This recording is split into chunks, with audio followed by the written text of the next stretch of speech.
Hello, welcome to Caring Connections. I'm Salley Gibney. Caring is inside of each one of us, and every time we show our caring, we make a caring connection.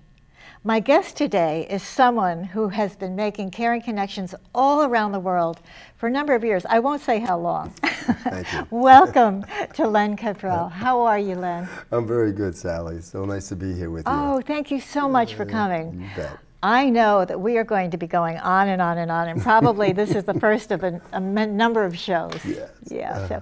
So, Len, share with us a little bit about yourself, a little bit about your family, and how this all came about. Well, I'm second generation born here. My grandparents on both sides of my family came from the Cape Verde Islands, which is right off the west coast of Africa.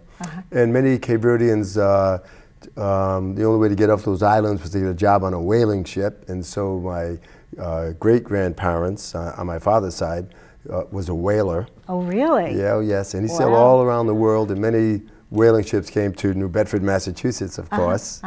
And he left the whaling industry and became a farmer down in southeastern Massachusetts. First, really? He left there. He had enough of that whaling business. He had enough of the whaling business, right? Because he had a family back in Cape Verde. So first he was a lumberjack, and they helped clear the land to make the cranberry bogs. And then he acquired a farm, and then he went back and got his family and brought his family here. And my father was born here.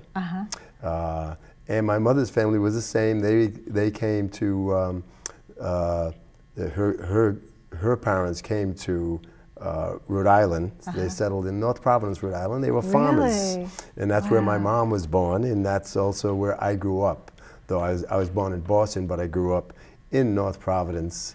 On the same piece of land that my mom grew up on, and that her grandparents had farmed. What was Providence like back then? Well, North Providence, where we lived in North Providence, the section of town was called Woodville, and it was very.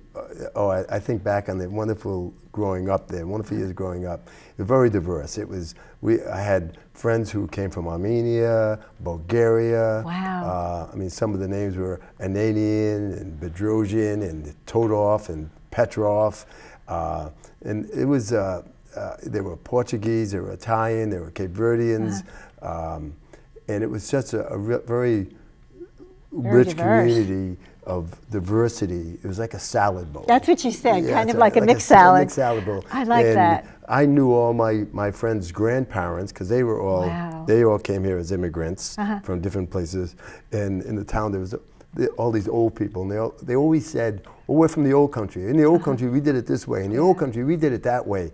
And there were many old countries that they were talking about. But I thought there's just one old country where all these old people came from. But I learned geography from them, because they all came from different places, and they knew my grandparents, and because they were all new immigrants, and they shared stuff. And what a rich heritage. I think back on that and say, what a lucky boy. Yeah, that is so neat. Now, how were you in school? Were you a good student? Well, I like sports. I guess I spent more time in the gym and in the locker room than I did in the library for many years. But I was fortunate enough to have some wonderful teachers in elementary school. My first male teacher, I was in the 5th grade.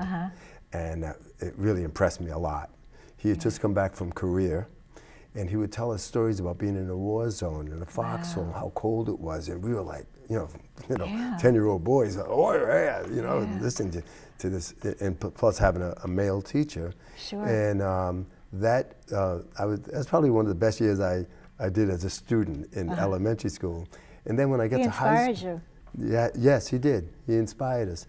And then I had other wonderful teachers in elementary school too, but then when I got to high school, I had my favorite teacher, Miss Salley Gibney. Oh, so it goes with the name. Yeah, that's right, Miss Salley Gibney. And she was an English teacher, and she turned me on to good literature and prose, and she was an actress, a community actress, which I found out later, but looking back on it, I said I should have known, because she was so good at what she did. She was so good at what she did. She made us read with vigor and come on, do it again, put something into it. And she turned me on to Macbeth. Oh. And that I took off from there. She turned me on to Macbeth, and I learned Macbeth. And like I said, I spent more time on the football field and the basketball court than I did in the library. Tell about what you did on the football field Well, with Macbeth. well, before practice, I'd read these lines from Macbeth, and then at practice, I'd be saying, I'd get grass stains on my uniform, and I would say, out damn spot, out damn spot. Or if there was a fumble and somebody else recovered the ball, I would say, not is had, all is spent, with desire is gotten, without content. And is this how the team kind of talked so my friends other? would say, hey, where's that from? Oh, this book, read this. And so you had the linemen in the backfield, everybody learning Macbeth. So on Saturday, of course, we had to use Macbeth against our opponents. And they wouldn't know what you were talking Oh, they about. wouldn't know. There was no way. Oh, yeah. Is this a dagger I see before me, handle facing mine? And they'd go back to the huddle and say, don't run on that side, run on that side. Oh, that's so cool. And so That's it was just, so we took, and that was the sort of teacher that she was. She just inspired, and it got me interested in literature, it got me interested in language.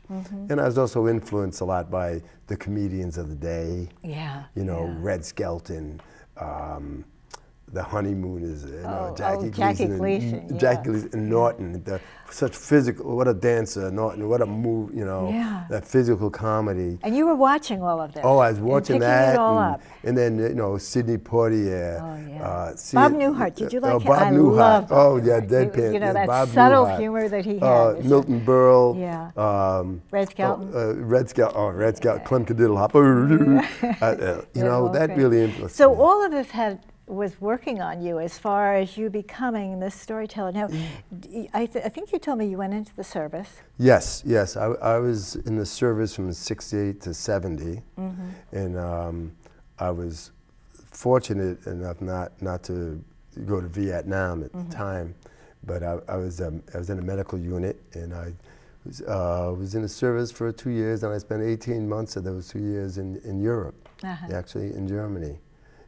And I got to travel around Europe a bit. Another international experience. It was, Yeah, you know, and so it was a nice experience. It was a good experience for me at that time. I was fortunate. Yeah. You know? Now, how did you get into storytelling? Well, you know, growing up, my family, there was a lot of banter, and with a lot of cousins and uncles, and my dad was a good storyteller, and my mom was one of them.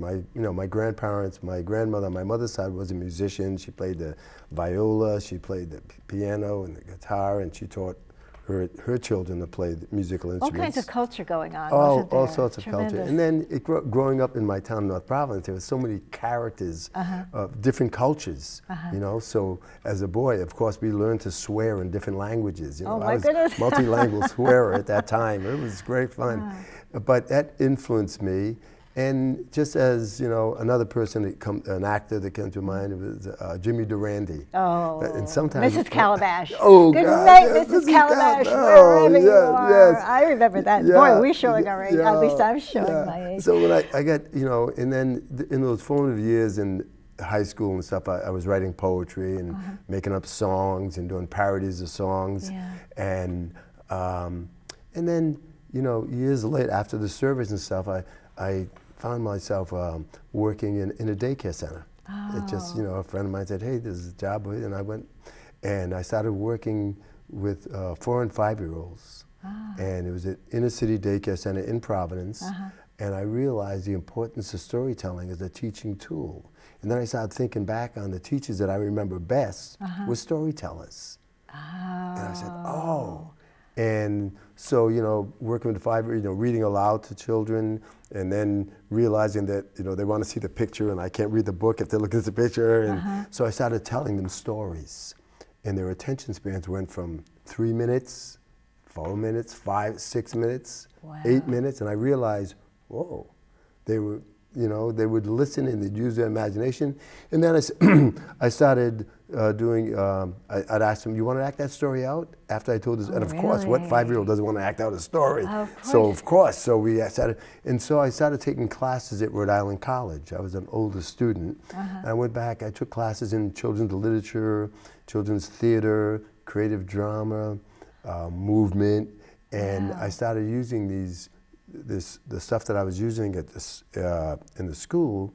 I realized that as I was buying these expensive books to learn about creative drama and children's theater, I knew because I was you doing had that. been doing it, And it was intuitively. And then, and then I melded that in with all the actors and comedians that I watched on TV when I was a teenager.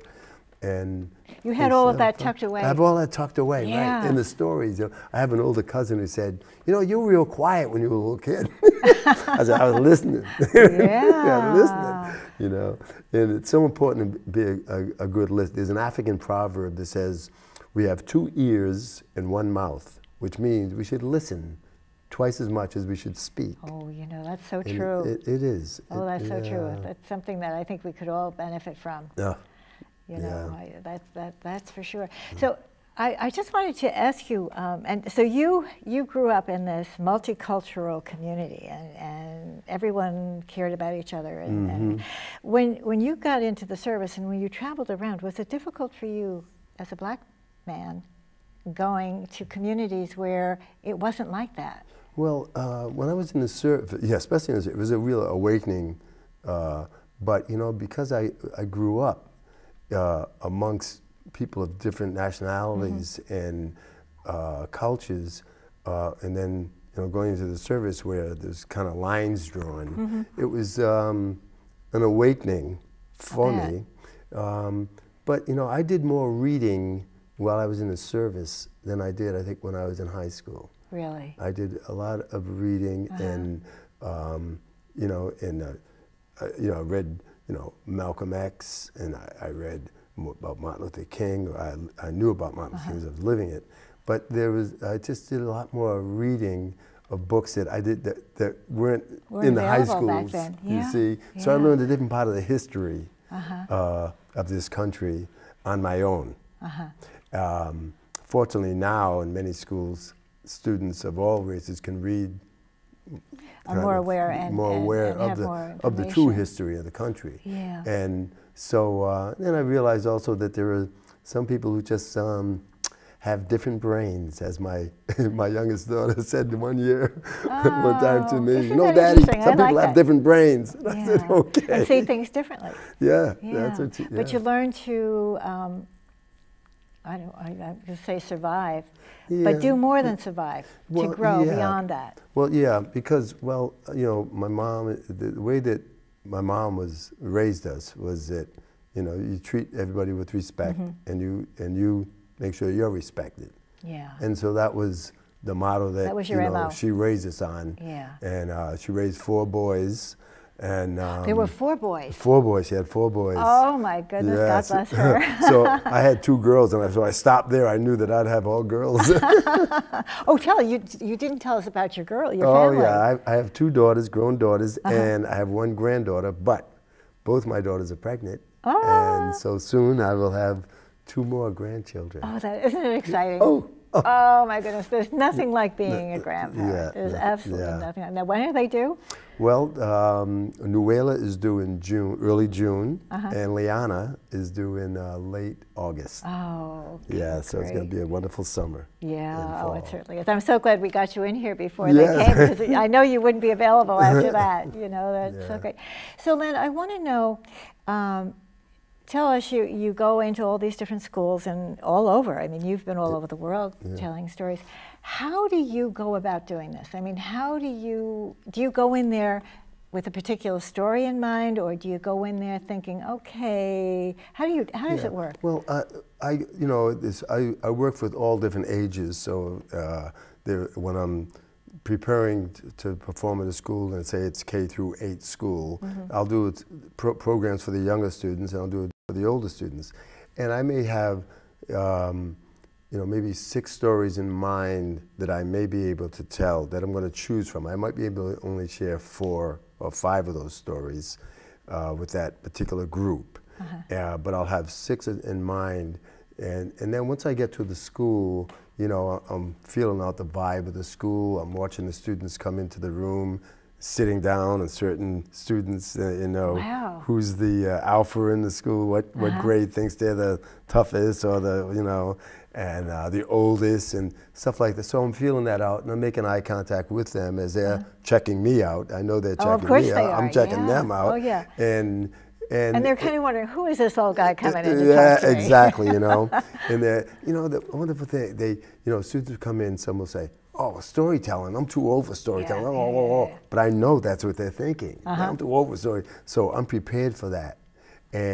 But the thing is, they might be saying, oh, I'm too old for storytelling. Or they might be saying, oh, I hope this isn't boring. I hope it's not preachy. I hope, and I'm with that hope. They're not saying this is going to be boring. This is going to be, and so I'm on that side. I'm saying, yeah, I hope I'm not boring either. And so I know what they're thinking, I feel that. But so I'll have stories for that age group to engage them. Because the most important thing with storytelling is, and I say this when I do workshops with educators about the 3 E's: entertainment, education, and engagement. But without engagement, there's no entertainment. Without engagement, there's no education. So the most important thing is to engage the listeners. And once they're engaged, then they're going to listen, they're going to take it in. So I know what I can do to engage them. But sometimes I'll have a set of maybe 5 or 6 stories that I'm thinking of telling, but during the process of telling the first, the second, the third, I'll get a little knock on the inside and say, hey Len, tell this one. Yeah. And not one that I was thinking about telling, but one that came to my, and so I'll tell it. And more often than not, someone, either a teacher or a student, will come over to me after and say, I'm so glad you told that story because such and such and such. And that's a story that came from them. That's what I'm talking about. When we're telling, we're sharing stories. We're sharing that space. You're sharing that. And, you know what I love so much about what you just said is that you're looking at them from coming from a positive feeling of hope, not a negative feeling. You're experiencing them in a positive way. Yes. Whereas some people would look at them and say, "Oh, those kids, they don't want to listen. But you're not looking at them that way. You're looking at them like these kids are here and they want something. They really want something. Really. They hope that I have something to give." And the thing is, storytelling, I feel, is very, very important. It's something that all of our ancestors, no matter where they're from on this planet, told stories. People have told stories since the beginning of time, and we're still telling stories, so it must be important. And this might be the first experience that these children have had with a storyteller. I want that experience to be a positive, rewarding one, so they'll say, oh, I want to hear stories more, I want to hear more, I want to leave them wanting to hear more. I want to encourage them to interview their grandparents. And some of them are young enough to have great-grandparents, and I tell them how fortunate they are to interview their parents. Do you mention that to them when you're talking to them? Do you say to them that there are stories in your family, there are stories out there? Do you encourage them to do that? Oh, yes, all the time. I always tell them that, and just to how to interview their parents, give them little tips on how to interview their grandparents. Wow. So for example, I'll ask whose name, raise your hand if you're named after your grandfather. Maybe a few boys. I said, what can you tell me about, what's your name? And they'll tell me his name. And it says, and you're named after your grandfather. I said, what do you tell me about your grandfather? And some kids said, I said, if you're named after somebody, you should know a little bit about that person. Wow. So ask your mom. That's something we can all learn from. That's right. And if I say, who's named after your grandma, or a young student will say, my name is Vicky, and I say, is that short for Victoria? I say, yeah, well, who are you named after? Oh, my great-grandmother. What can you tell me about her? Well, my mom told me that she loved to bake and blah, blah, blah. And she tells me, I said, oh, so great. And other kids are listening. They go, oh, I'm named after somebody. But I don't know. Yeah, I could ask my mom. I could ask my dad. And it really opens a door for the children to go home and communicate this with their parents, for the interaction and the sharing. Yes, exactly, the sharing. Yeah. And in today's society, the kids can record so easily with their phones. And I tell them, record your grandmother. Because if you record your grandmother, your parents are going to love you so much. Because you'll have that. You'll have their voice, you'll have, And and today, sometimes I get a little crazy over all this technology, and I say, oh my gosh, it used to be so much better or easier or whatever. And then one morning, my little grandson, my 7-year-old grandson, the phone rang at 6 o'clock in the morning, and I'm like, when the phone rings like that, you're like, oh my gosh, what's happening? And it was Matt's phone. And I picked it up and I said, hello, and I hear this little voice, and it says, Grammy, it's me, it's Wes. I'm wrapped up in the blanket you gave me, and I'm thinking of you. Oh. And I'm like, oh my God, so how could I ever complain about technology? You know, so, but as you say, what a wonderful idea, because all the kids many of them have phones. Oh, yeah. But to use them to interview. Why I say that, because my daughter, who does documentary films now, when she was young, you know, we had that big camera carry, and it's really, and she'd, at every party, every gathering, she'd be in people's faces. And sometimes I would say, oh, no, well, put it away. I'm glad she didn't, because now I have these films of my mom, I have films of my my father, my uncles, and family members that have passed on. Sure. And I'm so glad she did that. Yeah. You know, and it's really, and I think for you to share this with the children, and now the older kids, now because you talk to kids of all ages, don't you? Yes. Yeah. And do you find that the older kids are a little more? You know, I really don't. I tell them different stories, but they get engaged, and I'm looking at these children, older kids, who have watched TV or movies every day of their life. They watch, you know, the video TV games. every day, video games every day of their life. They've watched these things, but they sit in the room and they get hooked into a story, and they sit there with their mouth open, and I just, you know, and there's pauses in the story. I love that pause where silence. I always say silence is allowed when you're telling a tale, and all of a sudden the whole room is quiet. And you got 200 kids, quiet as a mouse, and then you go on with the story. And they realize, whoa, it's really quiet in here. Yeah. Because everybody's listening so hard, because they're in that storytelling trance, as well as the teachers who get in that storytelling trance. Now, what is the feedback that you get from teachers? Do you get much feedback? Oh, yeah, I get lots of feedback. The teachers will say, that was amazing. I have a boy in my class who can't sit still.